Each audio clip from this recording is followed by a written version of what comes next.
How you doing, everyone? Welcome to another episode of Coffee with Colin. I am Colin Egglesfield, and it is Monday, which means it's time for another inspiring episode of Coffee Talk. And tonight's guest is a well-known and very successful actor. He has been kicking around in Canada and in the United States for quite some time now. And I'm excited to have him on the show because he's been doing a lot of great projects. He has two projects that just recently came out that we're going to be chatting about. And he's pretty much devoted his whole life to the craft of acting. He's been very involved with television and film and theater in his hometown of Vancouver. And excited to chat with him just about what he's doing as far as the theater stuff goes. And he's of Ukrainian heritage. So we're going to be talking about his involvement and relationship with Ukraine. And he's actually visited the Ukraine and performed there. So we're going to be talking about what's going on over there, obviously, and how that's affected his family. And pretty much anything else you guys want to chat about. So you guys are here. And again, all you got to do is type your questions here in the chat. It's lovely to see everyone. We've got Margaret, Tiffany, Tina, Pilar, Kay Rios, Tammy. What's going on? Great to see you guys all. And we are, 4 weeks into my current Inspire course. We had a great call yesterday. Thanks again for everyone who was on that yesterday. And it's been an amazing 4 weeks of what we are creating and manifesting. And this show is all about sharing insight so that you can apply it to your life for you to be able to pursue the things that matter most to you.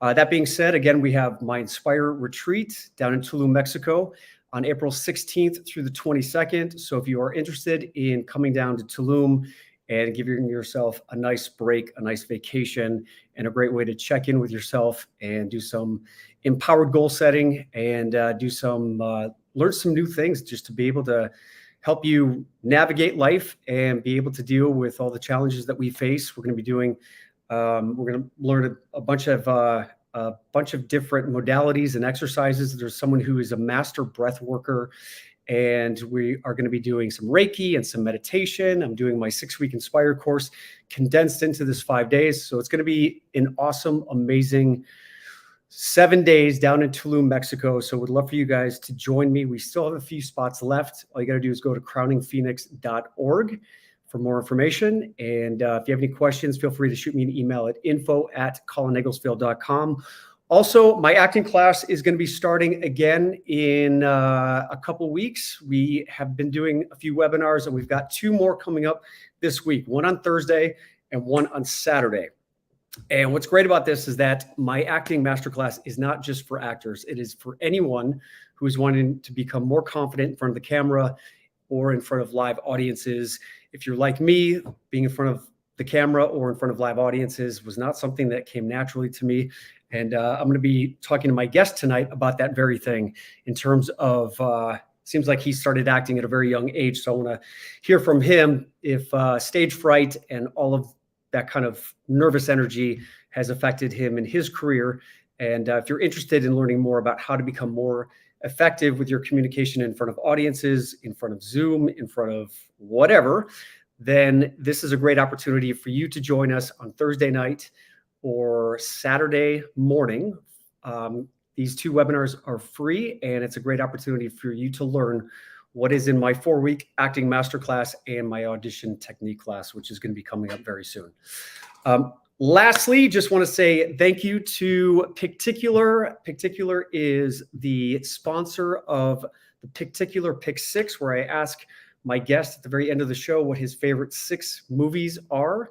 And all you got to do is go to the Google Play Store or the Apple App Store to download Picticular, and then you'll be able to find out exactly where you can watch my guest's favorite 6 movies and his movies as well. So without further ado, ladies and gents, my next guest tonight is from Vancouver, and he started acting at the age of 6. And at the age of 14, when I had headgear and braces and was still popping pimples in high school, My guest was and he's actually from Winnipeg. My apologies. He was starting to act in different theater groups, and one of them was called the Manitoba Theater Center, and started in Over the Tavern.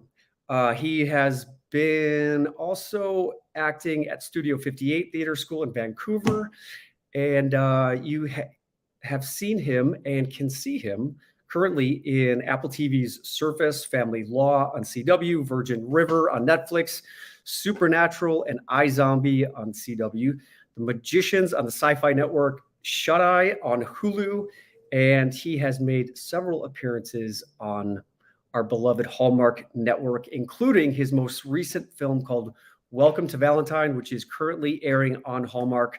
And he also has a movie on the E network called Why Can't My Life Be a Rom-Com?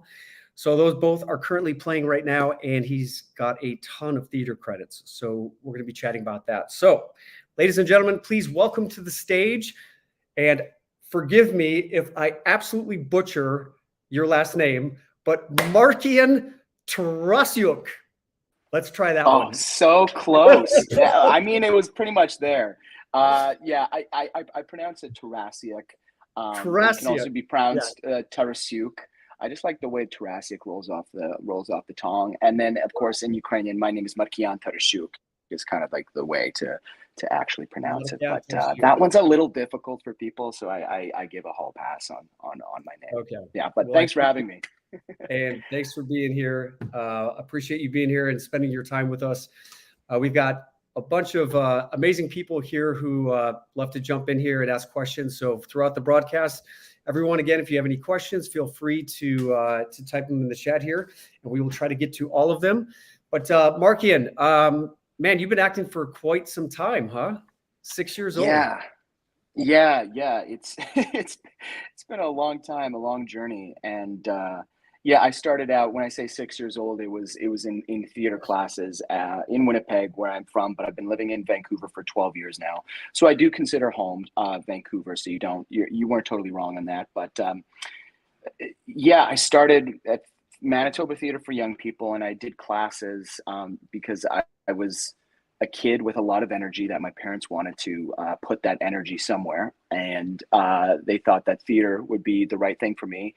And it turned out it was. And then, like you mentioned, at 14, I did this play where I was the lead, and that was like my first professional gig. And I got a taste of, I think, like what it means to be a working actor. Mm-hmm. And so I was kind of hooked after that, and then decided from 14 that I was going to be an actor. So yeah, that's kind of the journey. So as I mentioned in the introduction here, growing up, I was always more of an introvert and just kind of nervous and in front of audiences. My mom and dad did the same thing with me and my brother and my sister. They threw us into this summer acting program where we grew up outside of Chicago. And my brother and my sister seemed to take to it pretty naturally.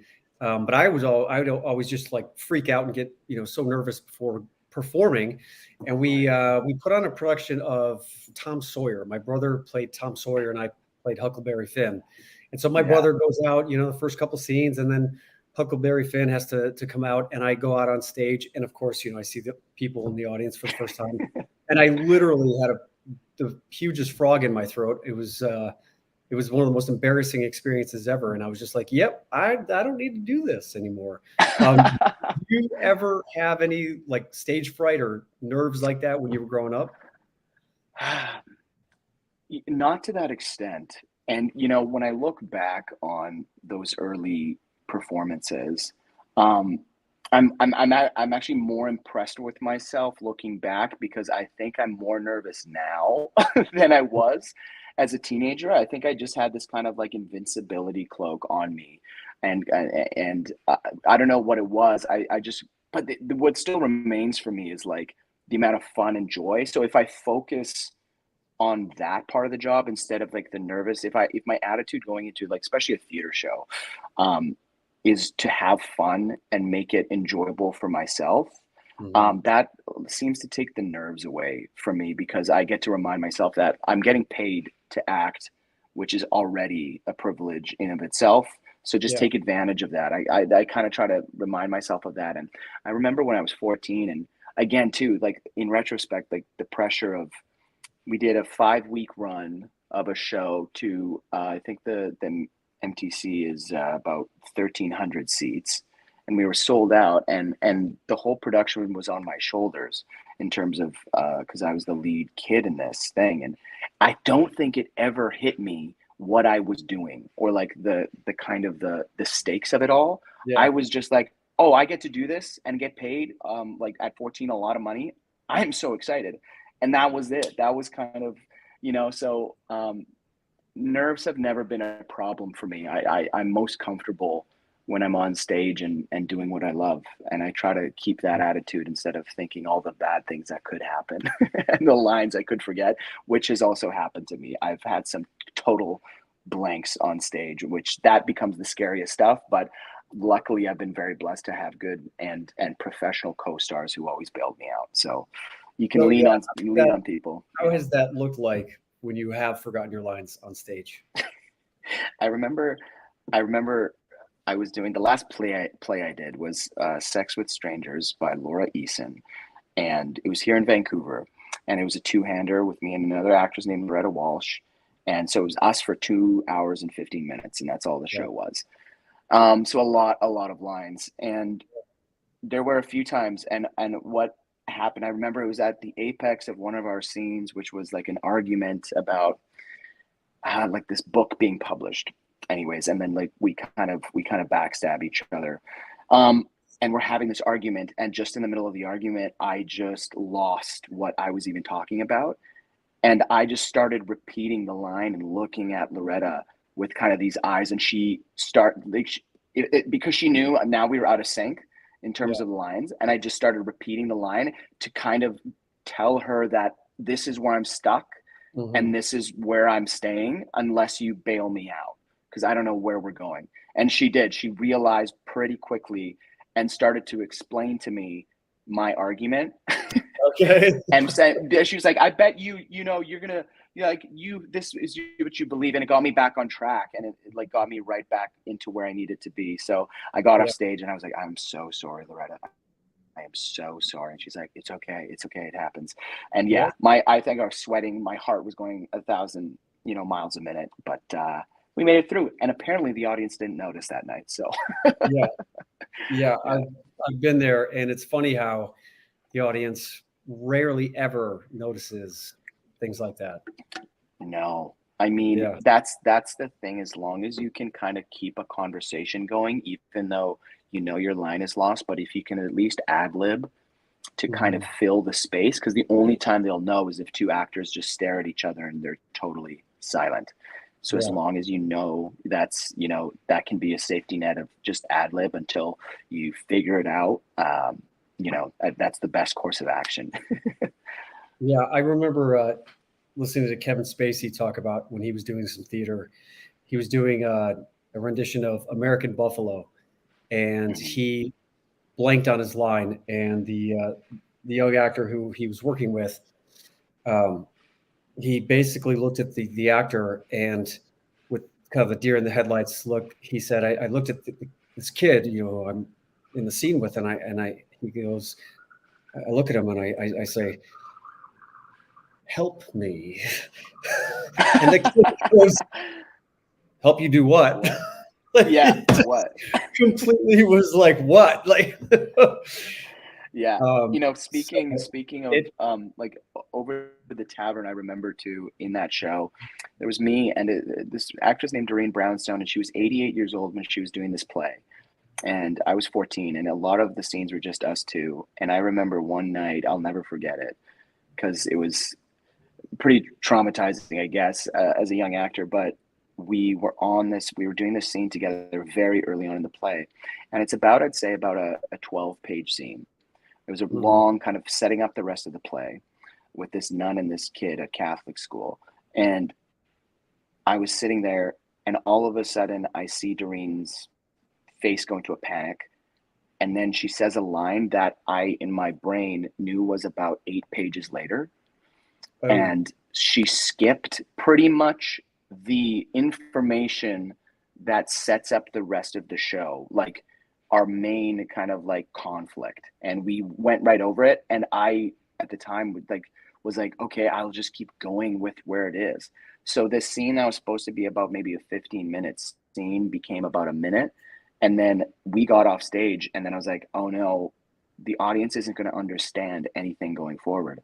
And so I started, as the show went on, to add lines and add things of context for the show.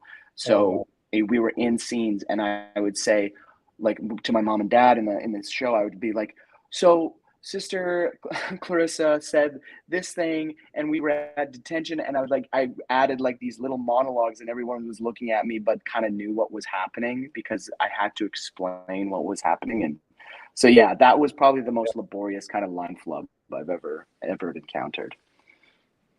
Have you ever been in any big audition for like movies or TV and have had situations where you've drawn a blank? Yeah. I mean, I don't think anything like major, and like stuff that like really was embarrassing just in terms of, maybe some big producers, they were all like negligible at the end of the day, but I've completely blanked. I've completely blanked before and had to apologize and just say, it's just not coming. I'm sorry. I'm straight up looking at the page just to get through it. And as soon as that happens, you're kind of, your opportunity at that part is kind of gone. So now it's just a matter of just getting the words out and knowing that this one's not going to go my way. So there's been that stuff before, but nothing I'd say that's too major, because I always hold my lines as a safety net in an audition. Even if I have it memorized, it's just that one more thing that makes me feel confident in an audition. So I'll always be there, and if I have to glance down, I usually do. Yeah. Do you have a preference between stage or film and TV?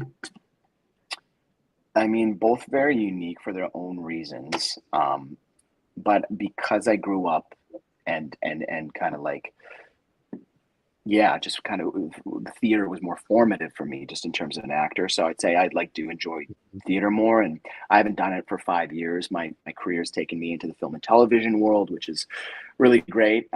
But yeah, I miss it big time. There's nothing else like it, I think, as an actor. And they say like that theater is an actor's medium, that film is a director's medium.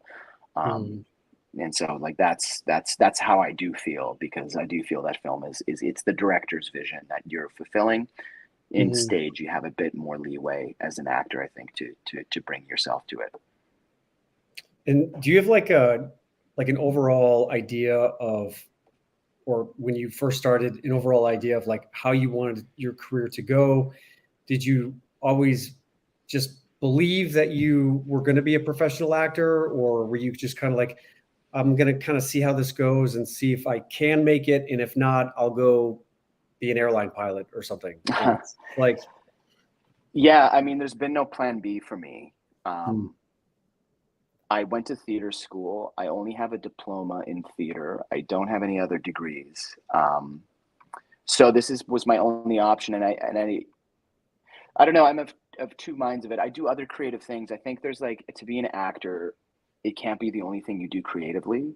And it's not the only thing I do. I do a lot of different kind of creative projects and producing, and I ran a theater company. And so I knew that like acting or the arts was always going to be what it was for me. Because I always believed too that it like can only be like, it's this thing, this career is too hard. It's too, it's filled with so much heartbreak that you really have to want to do it, is always kind of my mantra. Or like, if people are like, I'm not really into this, I'm like, I don't think the success will come because it has to be that thing that you love the most, that you're willing to go through all that heartbreak and all the no's just to get that one yes. And so, that's always been my attitude. And that's, how I've approached this career, is just like, I'm going to be an actor, and I'm going to be, and that's kind of the end of the story. And luckily I've been very fortunate so far. That's awesome. And you're currently in Vancouver, but you said you're about to move down to Los Angeles? Correct. I mean, right in the middle of a move. So if I turned around my camera here, you'd see boxes all over the place, which I'm not going to do. It's embarrassing. But yes, I've been in Vancouver for 12 years, and now it's kind of like I'm at that point in my career where, you know, if I think any actor kind of comes across this not a conundrum, but like a choice to make of like, do you go to Los Angeles and pursue it? And then I'm in a position to do so in my life. So yeah, so I'm about to go down and kind of like, you know, be part of that community. Because as a Canadian actor, it's difficult up here. A lot of the casting is, well, all of it is still out of LA. And so when you want to be considered for larger roles, that's kind of the place you got to be. And the people who want to see you are located there. So yeah, it's kind of just like the next step, I think, in where my career is going. Yeah. Yeah. And so most of the stuff that you have been booking, you've booked it in Canada, from Vancouver. Yeah. So how it works up here is basically like there will be Canadian casting attached to every project that films in Canada. Mhm. And even if it's US producers. And so I've just been, you know, lucky enough to get these jobs where it's American productions, but Canadian casting has gotten to know me and kind of knows of me and the things I'm considered for, and then get, you know, booked through that. And then also like Los Angeles casting, you know, has to sign off on you and know you and stuff. So it's kind of like a big ecosystem you have to work through here. But yeah, like most of my work, pretty much all of it has been in Canada, across the country, and like some short stuff in the States. So yeah. Yeah. So the Hallmark film that you did, that's currently airing right now, who was your co-star in that? Catherine Davis, such a sweetheart. Yeah. So Yeah. her and I, yeah, fall in love in this movie, I suppose. Spoiler alert. But yeah, I worked with Kat, and yeah, she's phenomenal and one of the hardest, kind of most professional people I've ever worked with. One of the hardest? Hardest worker. I Hardest forgot to say working. Yeah. hardest worker. Yeah. Hardest worker and most professional is what I meant. And how would you The describe hardest. a hardest working actor compared to an actor who may not be as working, for people out there Well, who let's sure. maybe Let's just compare her to me. Let's do that. Um, I remember on day one, we were chatting about lines because, of course, this one was a super fast. It was a 14-day shoot. So our days were packed. wow. You know, we weren't doing anything under about 14 hours every day.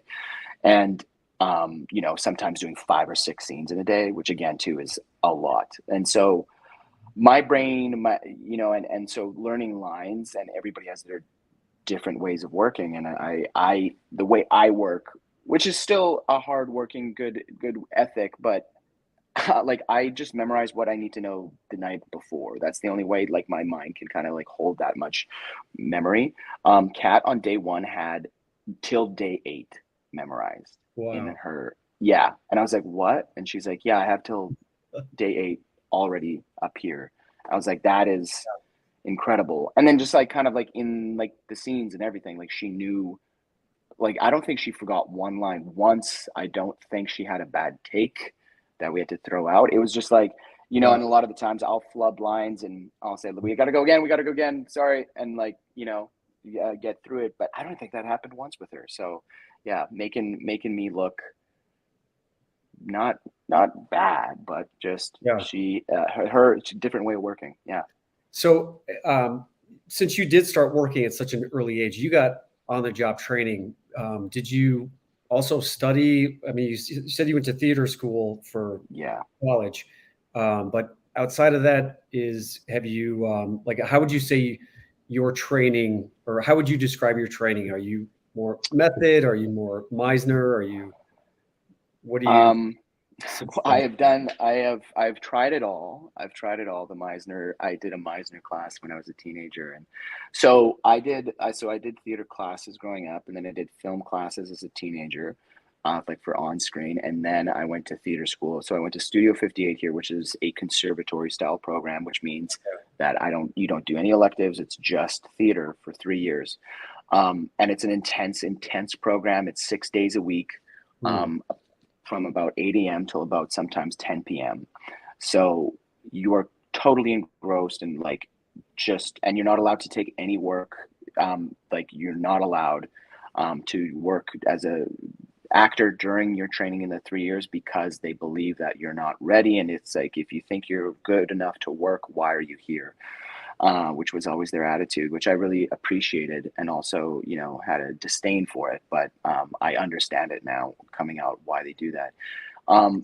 And a lot of the work that we did at studio was, you were talking about Tulum there and breath work and all that. And that was a huge part of what I did is we did our movement classes, like our yoga to breath work to voice work with classical text, with kind of classical plays, then modern work. And you kind of run the gamut of it all. And doing that for 3 years, I feel like I currently don't take any classes because I feel like with 3 years of doing that 6 days a week, I kind of like, I'm like trained out at this point and just, you know, ready to work and enjoy work. And in terms of methodology, I have tried Meisner.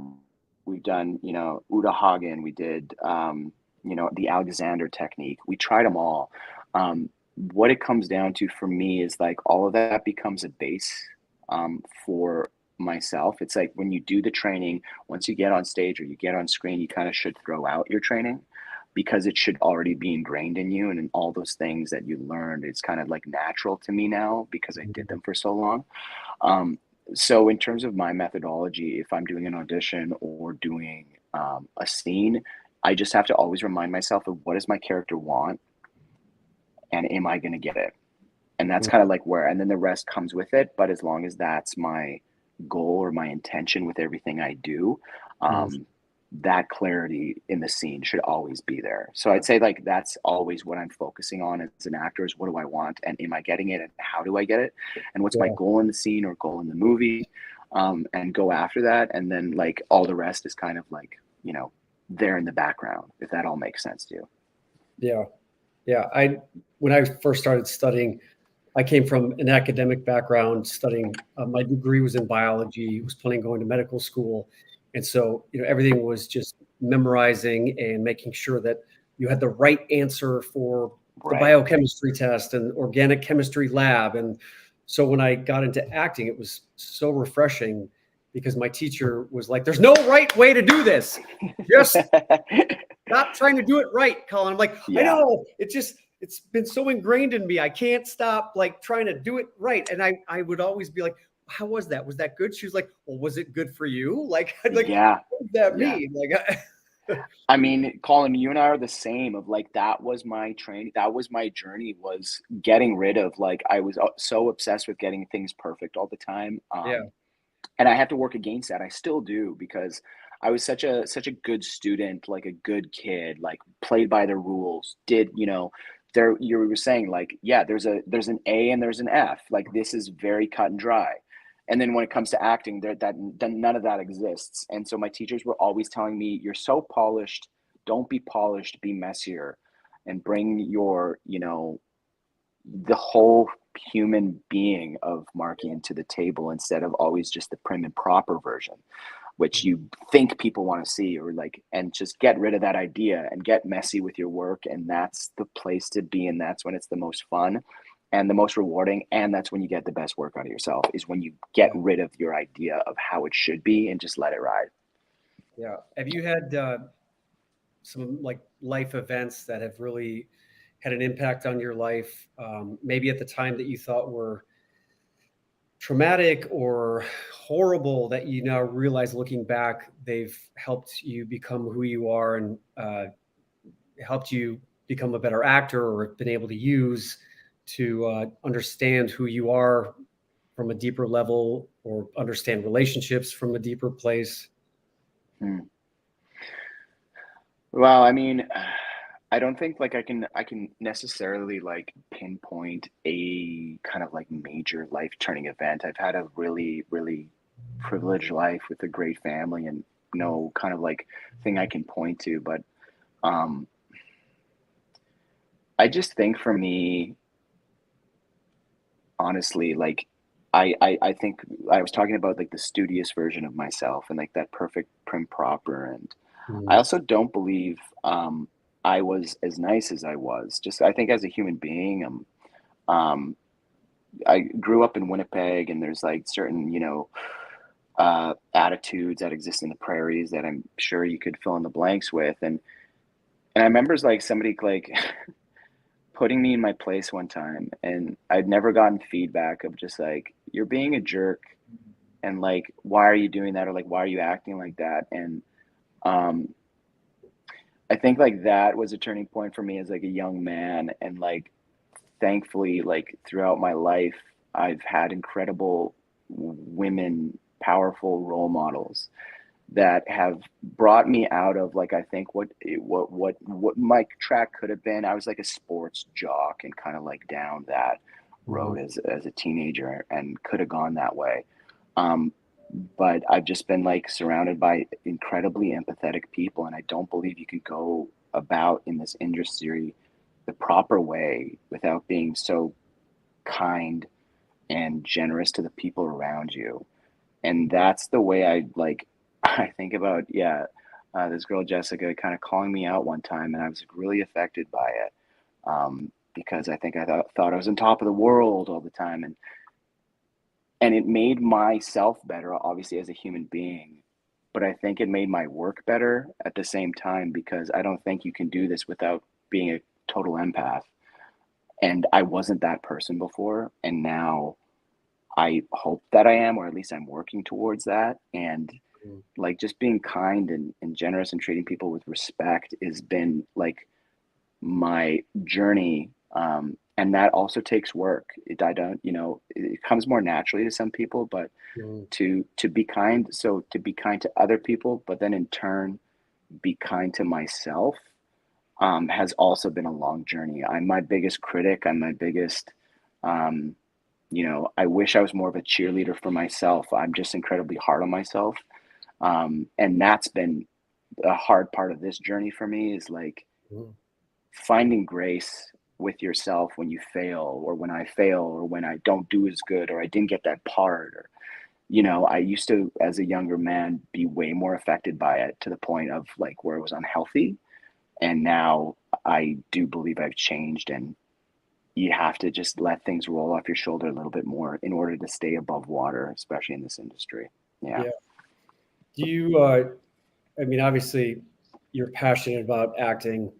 Um, would you say your motivating factor to act, is it more internal, or do you also think about wanting to make a difference with the people that see your work? Mm. 'Cause some artists, like whether it's a painter or an actor or a musician, they just want to play music or paint, and they do it for themselves. And they're like, well, Right. whatever people think of it, I don't care. And then other artists want to create things to really have an impact or make a difference in other people's lives. What would you say where you skew? I think it's a mix of both for me. I mean, for me, art and what I do, especially acting, is meant to be shared. Like, it's, especially if we're talking about theater, it's a communal experience. It's Mm. a shared experience. So if I was just acting without anybody watching, I think that doesn't really work. They both have to go hand in hand. There has to be an audience to there, so therefore to be an actor. You know, and that relationship is super important to me, and that's always what has driven me and given me fire, is like, being on stage, or hearing about somebody seeing my work on film and saying that it was funny or was good, and like even those micro reactions Mm. is definitely like, it's worth it, and why I do it. So there is that, I think, that symbiotic relationship with like doing it for other people, but at the end of the day, I do it for myself, because I find the most fun and like the most fulfillment from acting compared to anything else I've ever tried in my life. And that part of me is for self. Like, that's the self, um, part of this journey, is like, I just like doing it, and I think it's fun. And if I can make money off of it, that's awesome. And I think like anybody in their life, that's the goal, is to find that thing where you can get paid to where it doesn't feel like work, right? So that's what this does feel like to me. Brenda Lewis is asking, what would be your ultimate project? My ultimate project. Oh man, I mean, I think like part of this is like wanting to work with certain artists or certain directors. And like there's of course the dream list of like Scorsese and Tarantino and you know, Wes Anderson, like those, like Spielberg, the guys I revere, to be just literally even saying one line in one of their movies. I'd be so stoked. Because those are the movies that I grew up especially watching with my dad. And so the stuff that I watched with my dad is the stuff that's most special to me. Because him and I would always have a movie night and share you know, that time together watching these revered directors. So I'd say like those are the people and that every actor in the world is striving to get to work with because they're masters at this. But my ultimate project, honestly, and I don't know if it's cliche, but I love giving this answer because it's just true to me. Of like, I like grew up watching action kind of like adventure, so like Indiana Jones. Mm-hmm.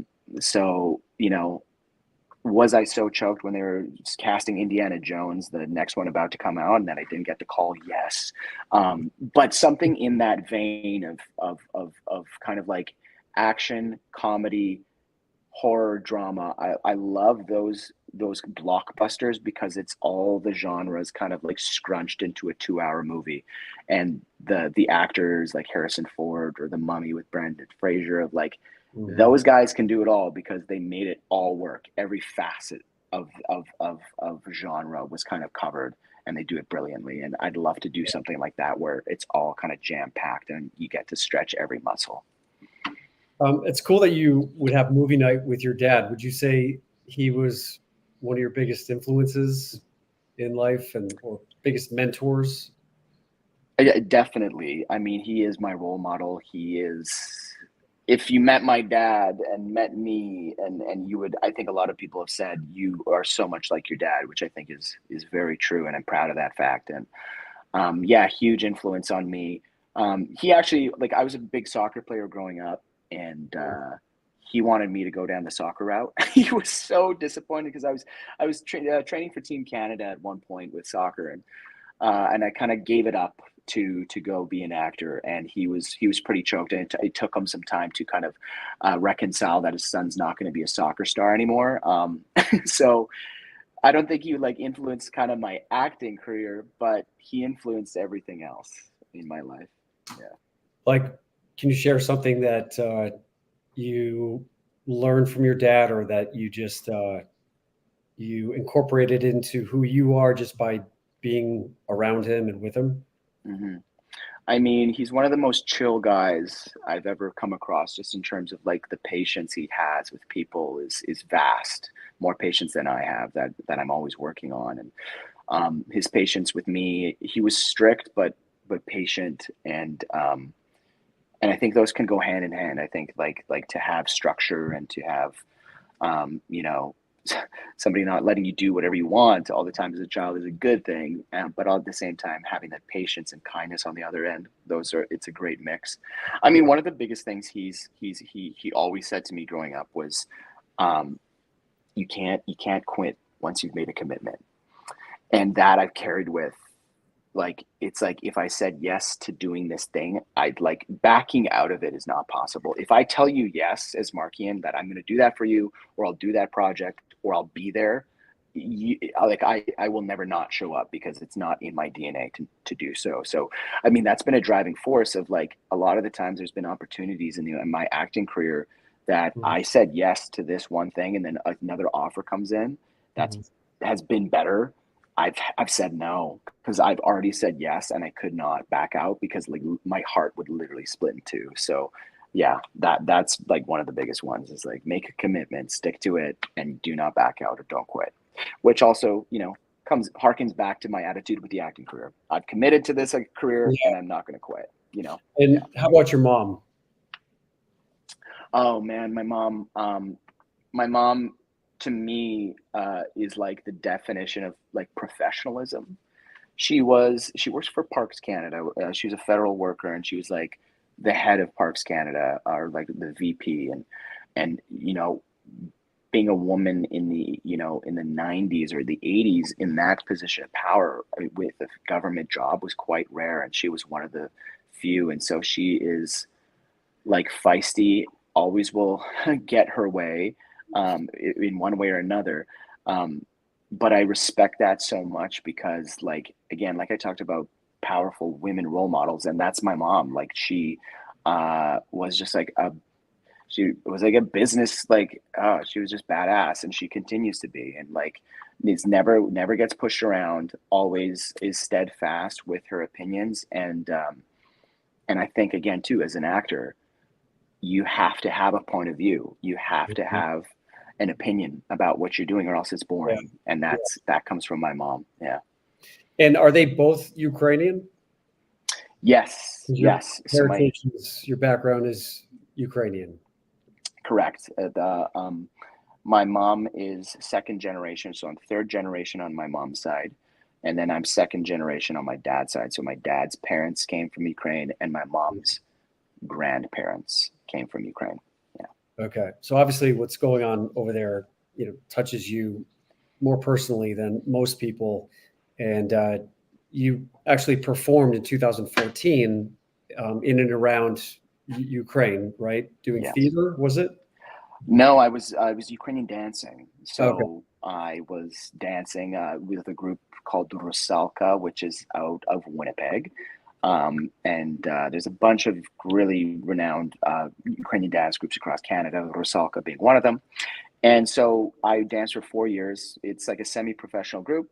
And we toured, and we went to Ukraine in 2013, right before the Maidan winter, which is when the war actually started, was the kind of September, October of 2013. And we were there in August of 2013, before the Maidan uprising, it's called, happened. And yeah, we started in Kiev, and kind of like went and danced in these massive, what I would describe as kind of like Soviet era amphitheaters around in the villages in Ukraine, and then ended in Lviv, dancing on the Independence Day stage there in front of like 30,000 people. And never forget that trip. It was just the most incredible trip of my life, and very, very life changing. Yeah, I actually had a chance to go to the Ukraine, down to one of the resort towns near Mariupol. Oh wow, yeah. It starts with an O. Oh, it's like Odessa. Odessa. Yeah, yeah. Yeah. And I just remember the Ukrainian people just being so friendly, and just some of the nicest people I've ever met, and beautiful. Like, everyone there is just like stunning. Like, Colin, I was gonna say, like, I'm like, yes, they are so kind, but also the most beautiful people I have yeah, ever witnessed. It was kind of weird to look around and be like, is this a setup? yeah, Like everyone here is beautiful. yeah, It's like an incredibly attractive country if anybody yeah. wants to go there. That's why you always hear about these Ukrainian like mail order brides, because they're all beautiful. So a lot of them come from Ukraine. Yeah, I get Yeah, it. Yeah. yeah, yeah. And so, I mean, obviously, what's going on over there right now? Do you still have family that is over there, or was over there, that's been affected? I I do, yeah, yeah. So I've got family that we're in contact with on my dad's side. So my grandmother's sister's family who remained in Ukraine. Mhm. Um, and yeah, we were in touch with them at the start of the war and have been ever since. And initially, they went to Poland. The women fled, the men stayed, and two of them joined the army. Um, my distant cousin, I don't know what the exact relation would be called, but he's actually on the front lines. His name is Stanislav Andrushev, and he is out there, like, literally in Bakhmut right now, fighting. And then my other cousin Andriy is a computer programmer, and has been working for the army out there. So it's like, since then, the family has returned to their homes in Western Ukraine, and we offered to bring them over, or like needed cash help or whatever, and they just all denied it. And the pride in that country is something to marvel at. Really is just incredible. Yeah, well, it says a lot about who they are, just the fact that they've been able to resist the invasion as long as they have been able to, and Yeah. it blows my mind, like in this day and age, that this is actually happening. Um, and it's just Yeah. like we kind of go through our daily lives and we get, pissed off that there's traffic that we're stuck in, and that it rained and it's like it ruined a concert that we wanted to go to. And then I look on social media and I'm seeing it's almost Yeah. incomprehensible that that is actually happening right now. It um, is. You're absolutely right. It puts everything into perspective. It puts like, when your relatives are fighting a war, and then I'm like doing a self tape at like 6 p.m. here. It puts everything into into perspective of yeah. like of how incredibly lucky we are. Mhm. How incredible they are for doing this. And again, too, like the images of seeing the places that I was in Ukraine turned to rubble. Yeah. I've never thought I would ever experience that in my life, of the heartbreak and Mhm. just the surreal nature of that happening. Um, and seeing the things that I saw just be blown up, it's like it's Yeah. crazy. It's just it's insane, and it's very sad. Yeah, it's very tragic. Yeah. Well, whatever. I know. Just talking before the show here, you mentioned that if anyone still does want to support what's going on over there in the Ukraine, you said was it the Red Cross that you've Yes. have done some That with? Yeah, they're just that's where I suggest if anybody would be interested. We're a year out, and Ukraine always needs more support and more help. This is just a never-ending war, which costs money, and there has to be help. But the Red Cross, the Ukraine Humanitarian Aid, it's called. You can just do a quick Google of that, and the Red Cross is helping out families and those wounded and affected by the war. So please, yeah, anything helps if anybody's out there. Awesome. Um, so just to transition back to some of your acting projects, we've got a couple of questions here. One from Cheyenne Lindemuth. She's asking, what was your favorite part of working on Virgin River? Oh, my favorite part. Favorite part. That was an interesting job because that was my first job in COVID times. So I feel like I didn't get the whole experience of working on that show because that was in the time of COVID where all the actors had to be separated. You got your own booth. You had to have your mask, your shield on. Then the actors were also cordoned off. There were A, B, C zones, or like gold, green, sorry, yeah, green, gold, red zones. So we couldn't interact with the crew. You couldn't interact with each other. So basically, it was walking to set, taking your mask off, taking your thing on, doing your scene, and then going back to like basically your hiding spot for the day. And that was my experience because that was shot August of 2020 through December, and that was kind of the experience. So I feel like I was a little bit robbed of, really getting to know the cast or like getting to Yeah. know the directors or producers on that one. So it's funny of like that's kind of the most memorable thing to me was how crazy in retrospect that all was. And but doing it out of safety, and of course that was all really really appreciated at the time. So that I think like it's not a favorite memory because I don't think I would be stoked to do that ever again. But like that was such an interesting set to be on because of all that circumstance and because of how that show was making it work and paying actors and paying crew when a lot of shows weren't. But it was really nice to get to know Sarah, who all my scenes were with Sarah Dugdale, and she's another Vancouver actor, and she's so sweet. So yeah, that I think is another like memorable part for me. Awesome. And your other project, in addition to Welcome to Valentine, that's on Hallmark currently, is Why Can't My Life Be a Rom-Com, which is currently airing on the E Network. Yes. What's that about? It's kind of it asks the question, why can't my life be a rom-com? There's our two protagonists. Women go to the Hamptons for a summer and try to find husbands, and they follow a book called How to Marry Rich. and they start following this 1950s novel and all the rules and regulations that come along with it. And it's kind of just about the falling in love in a summer in the Hamptons, kind of rom-com. And I play Rich, who is, so it's How to Marry Rich, but my name was Rich in it, and who's a doctor, and I'm just one of the suitors, and it kind of becomes a who's she gonna choose sort of movie, and it's a lot of fun. It's a lot of fun. Who are the female co-stars? Cecilia Deakin and M. Hain are the two leads. M is the number one on the show, and yeah, great, beautiful actresses, really talented. Awesome. And then, in addition to that, are you starting to produce any of your own stuff? Any desire to direct? Yeah, there's a desire to direct. I feel like I used to produce theater. I've acted.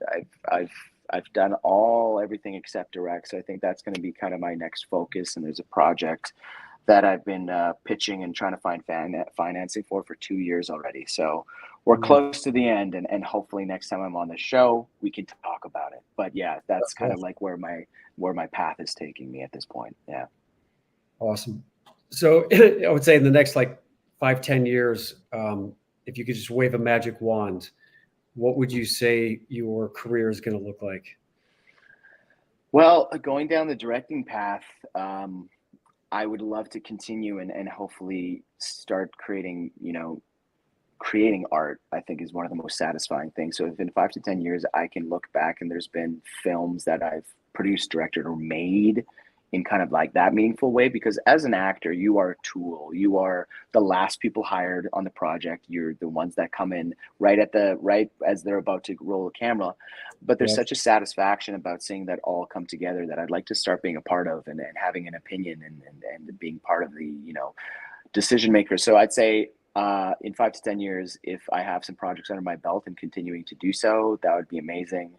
But also, if I, again, in 5 to 10 years can just say that I am making a living as an actor, it's all gravy. It's all gravy. Yeah. Awesome. What would you say has been the most difficult part of your career or biggest challenge you faced? Yeah. I mean, I think I mentioned it before, is like the no's. Like being so close, which I have been, to certain parts that were life-changing or that could have been. And then not getting those at the last minute, at kind of the 11th hour, the rug is pulled from you and you lose it for whatever reason. And there are always very not great reasons, like your hair isn't long enough. Oh, we wanted somebody who could grow more of a beard, like all these things that come down to not your talent or who you are as an actor are always the most heartbreaking, because those feel so arbitrary. And that's really happened. Oh yeah, those are real things that I just said. Yeah, those are real things. Yeah. Insane. So, but you trying not to dwell on it, because it is out of my control, and not letting that stuff as you get older affect you as much, because it really is not you. It's trying to convince, but go back when you're, in your teens or your 20s, you take that stuff really, really personally, or at least I did. And they were devastating. And then I'm like, what's the point of doing this if it's and you say successful career, Markian, and I'm really thankful. And when I look back, I'm like, yeah, wow, I've done a lot of stuff so far. But if I were to show you a list of the things I've auditioned for and the no's I've gotten compared to the yeses, we're maybe 30 to 1 at this point in my life. Where, and I hope if everybody's an actor knows this, of even at my, minuscule level of success or whatever, is the amount of, the amount of no's and rejection I've faced. I've taped 5-6 times a week. I won't get jobs for months. That exists. And that's the hardest part about it, is to keep going through what feels like sending tapes or auditioning to a void sometimes, of zero feedback. I sit here and I'm doing my auditions in my kitchen, and I just send them off, and then it's like, look, it's nothing. And then Nothing, nothing. you get the phone call saying, "Hey, are you available? They're gonna, fly you to West Virginia to go do a movie in 2 weeks." I'm like, all right, Yeah. it's Yep. That's how it happens, right? And so, yeah, I mean, it's just facing that adversity of like those no's can get just demoralizing, and but at the same time, and I think it makes you stronger, it makes you more tough. Um, and the more it happens, the less it affects me. So yeah, now when those no's come along, and kind of again, I was talking about brushing off the shoulders. It's just like whatever. If they yeah, want you, they want you, and that's all it is. Yeah. yeah. What advice would you give either your younger self or someone who is just starting out in the industry right now? I mean, just starting out, I think it's just what I was just talking about is prepare for the rejection. And I know that was like said to me when I was going through theater school and as a young actor, but I think I had an attitude of like, well, it's not gonna be me. I'm gonna be very successful and everything's gonna be smooth sailing. And Oh, it's just gonna go, oh, it's just gonna be great. Um, which it hasn't been. And I feel like I've been kind of like moving my goalposts. Um, moving my goalposts of what I define as success yeah, for throughout my 20s. And so that's what I would say is like to young actors, everyone's journey is different. That comparison is, the what's the saying? I'm gonna screw it up here. Is like is like your death. Like compare. There's a great quote that I wish I just rolled off my tongue, but it doesn't. But if you compare yourself to others and their careers or where they're at, you're gonna have a bad time, and get used to rejection in a really healthy way, and try to have a good relationship with the word no. Um, because as good as you think you're gonna be, I just like when you see those actors who hit it with the kids from Stranger Things or stuff like that, that's a mhm, lottery ticket. That's a golden ticket that not everybody, most 99% of actors are not going to get. So yeah. going in for the long haul, and try to have a healthy relationship with rejection. Yeah. It's good advice. Well, I appreciate your time, Markian, and we're about that time of the show where I want to ask you your favorite 6 movie suggestions. So, are you ready Yeah. for Okay. the Let's do Pick it. Six? Yeah. Let's do it. All right. So, have you heard of Picticular? No, I haven't. Okay, so it's a new app. One of my best friends, Todd Courtney, created this a couple of years ago, and it is essentially an app that allows you to be able to find where to watch all the movies that you want to, or if you have a favorite actor, like if people want to type your name into Picticular, it'll show all of your films, and Oh, then the cool. best part about this is that it has links to show you where to actually watch the movie. Because people ask Great. me, like, well, Colin, where can I watch your movie? And, for a few months, it might be on Netflix and then it's gone and then it's on Amazon or Hulu or Yeah. whatever.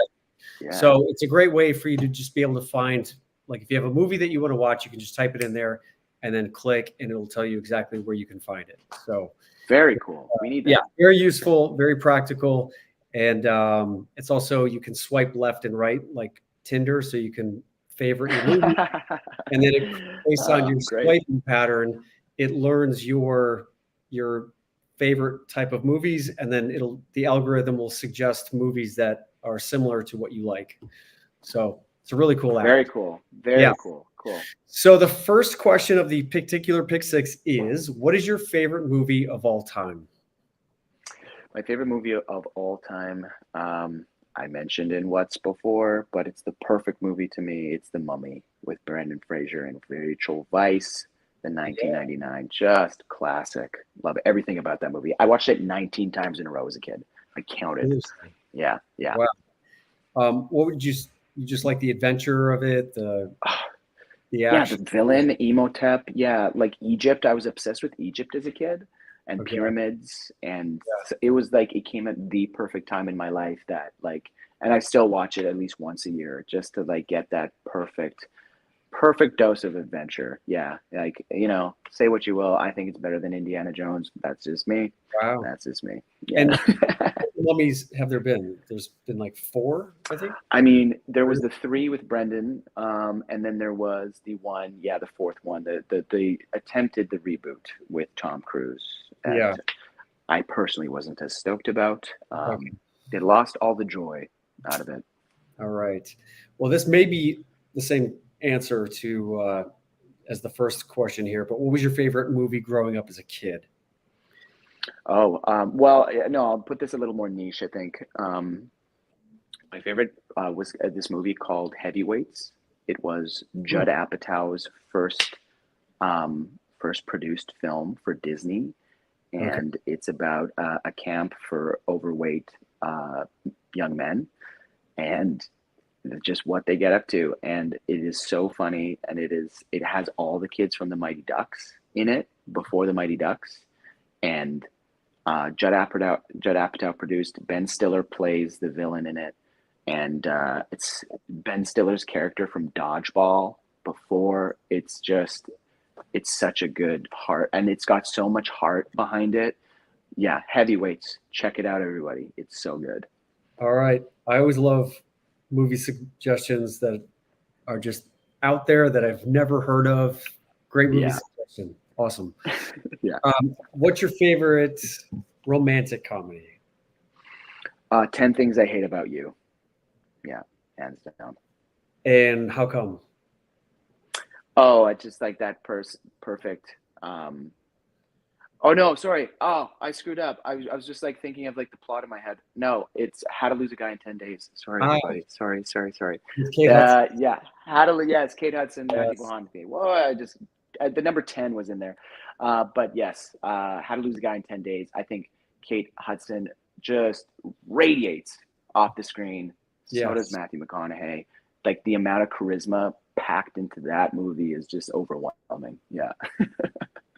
So, interesting story. Matthew McConaughey, he, after the movie, he was being pigeonholed and typecast as Yeah. the romantic comedy actor, and he really wanted to. He wanted to start doing movies that were just a little more substance and just not just the typical romantic comedy fare. And so he told his agent that he just didn't want to, do any more of the romantic comedy stuff, but he wasn't being offered the stuff that he really wanted to be doing. Right.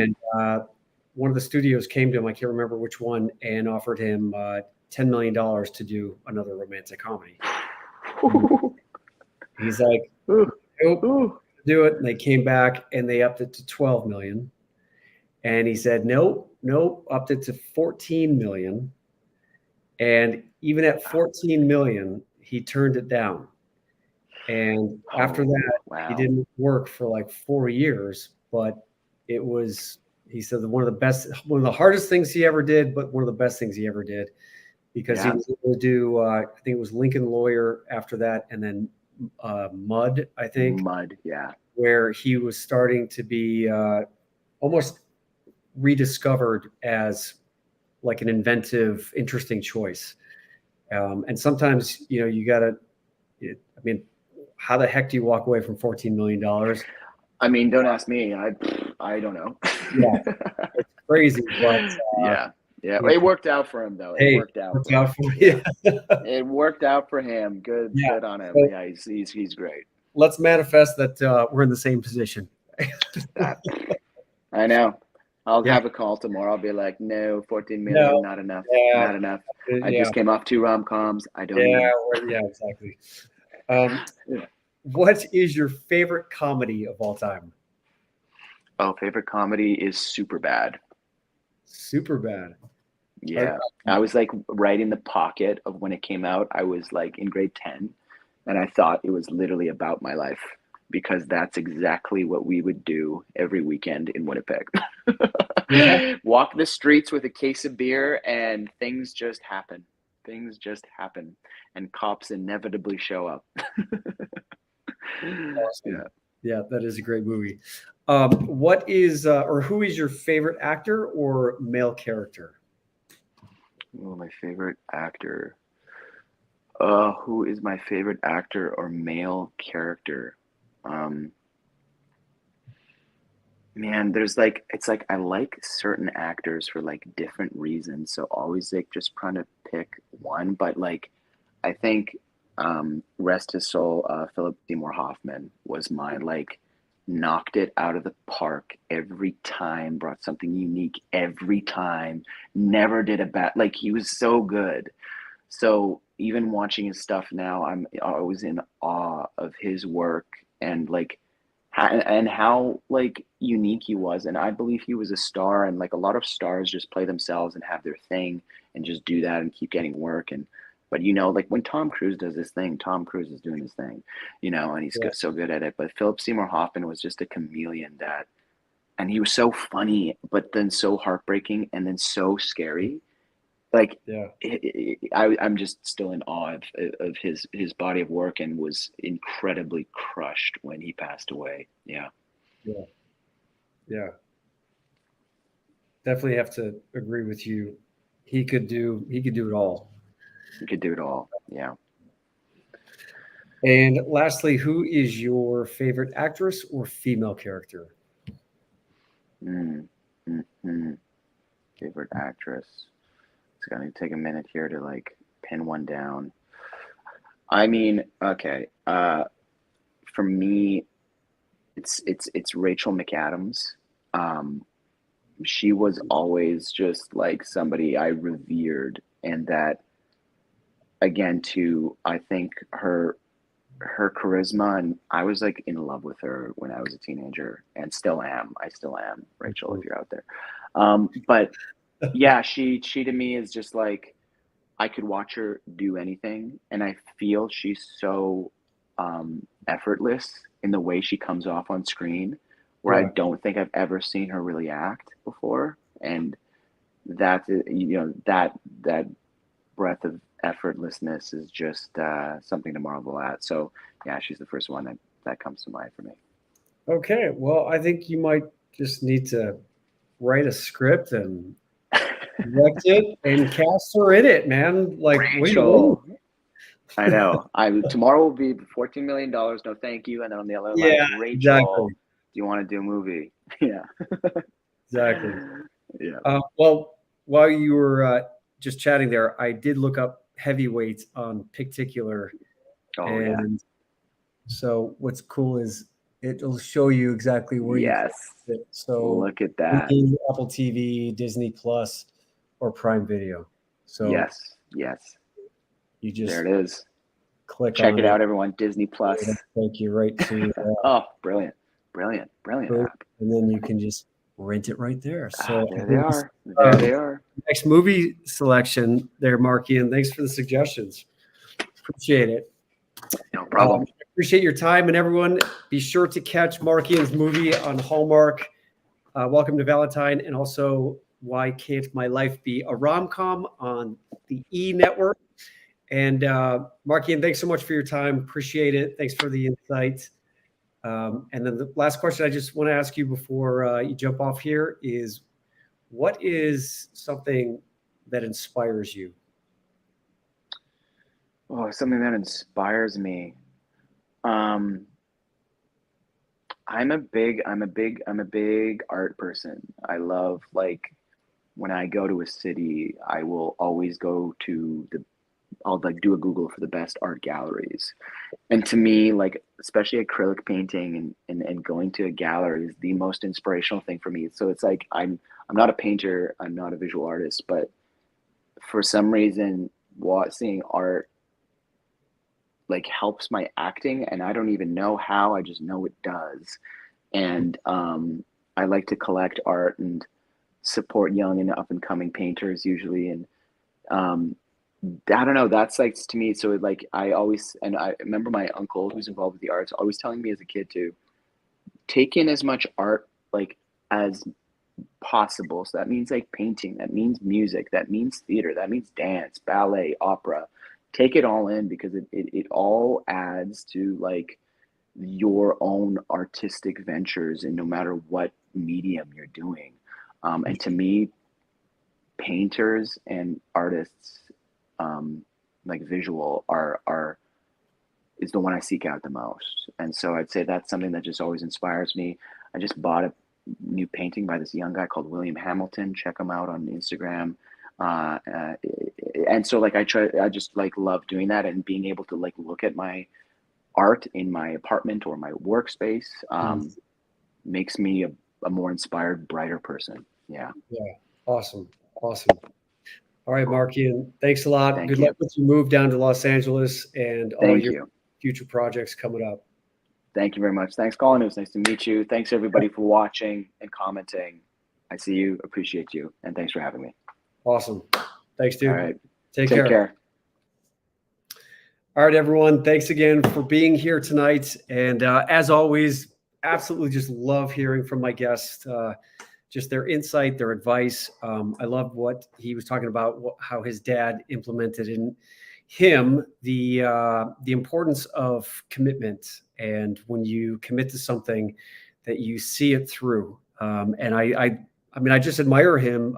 I admire Markian for having the commitment to just choosing that acting was something that he wanted to do, that he was passionate about, and that was the thing that he was going to do. There was no second choice. There was never the second option for him, and just says a lot about who he is. And you can see when you have that type of commitment, what is possible, because he's obviously, created a very respectable career over, over the past few years, and excited to see his future projects coming up. And I loved what he said about what inspires him is art and artists. And I think he's right. I just love going to museums, and I would say one of the biggest things that has had a huge influence on my life is just learning from other artists, whether that be painters or musicians, and just allowing yourself to be able to just be open-minded enough to experience new things. And absolutely agree with him in terms of anytime you can go to a museum to check out art is absolutely incredibly inspiring to me. It just fills up my soul, fills up my creativity, and it's gives me ideas about what to do, as far as what I'm creating. And funny enough, he said that because I'm actually going to be starting an art and creative writing class with my Patreon community. So right now with Patreon, I've got it's an amazing community where we do all kinds of different things each month. I have a show called Cooking with Colin. We do a meditation session. We do an hour of Empower, and it's great because we get people from all over the world who jump onto Zoom. So it's all virtual. And with Cooking with Colin, we have a virtual dinner party. And a lot of what we talk about and what we share are these different ideas, different beliefs. We share our different experiences that we've had for that week or that month. And it's a really great way just to nurture your soul and to learn new things. And like I said, I'm going to be introducing this art and creative writing session each month. So if you're interested in joining us for this, I was an artist when I was younger, and I have not been, I've not devoted the time to actually do it. I always make up the excuse that I'm too busy, that I don't have the time. And so this is a great opportunity for us to be able to create the time and make the time to do the things that we really care about, that we love.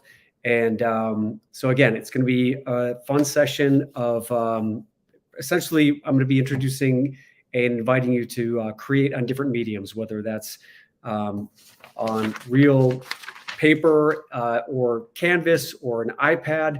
We're going to be doing some creative writing. So it's going to be, again, a fun opportunity to start tapping into your creative side.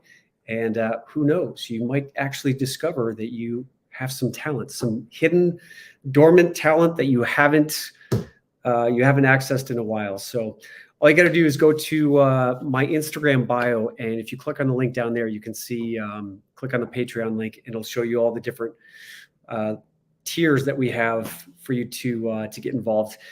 And then also, I just want to remind you again that we've got the 2 webinars coming up this week, Thursday and Saturday. They're for my acting masterclass. And again, it's not just for actors. Anyone out there who's looking to get some more confidence and experience with being more effective in front of audiences or in front of the camera, this is a great opportunity for you to jump in. We're going to be starting the acting masterclass, which goes for 4 weeks. And it's going to be every Saturday. And every Saturday, we do a different aspect of acting, not just from the creative side, but also from the entrepreneurial side. So it's a great opportunity for you to just become more confident with your communication. And if you are, in any regard or aspect related to wanting to put your message out there, whether that's on social media or at work, or even just becoming more confident in your personal life as far as communication goes, a great opportunity for you to jump in and learn some of the things that we learn in acting classes that essentially have given me more confidence in my life to be able to even do stuff like this. So that being said, again, all you got to do is go to my Instagram account, click on the link. It's a drop down. It'll allow you to save your spot in the masterclass. And then again, with our retreat coming up, the Inspire in-person retreat, April 16th through the 22nd, we still have some spots left. The resort is absolutely amazing.